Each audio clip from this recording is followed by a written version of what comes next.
اقسم بالله كان عندي عيب يحتار فيه الميكانيكيه. ايه هو العيب؟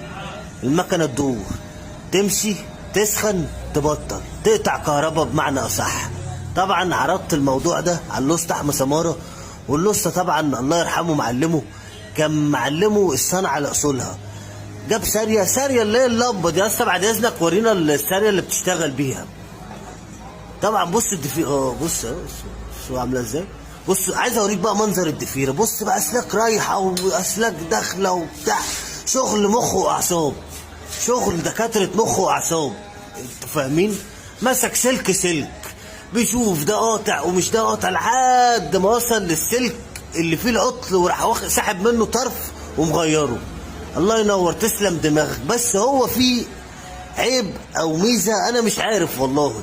يعني السلك عاديه زي دي كده، يعني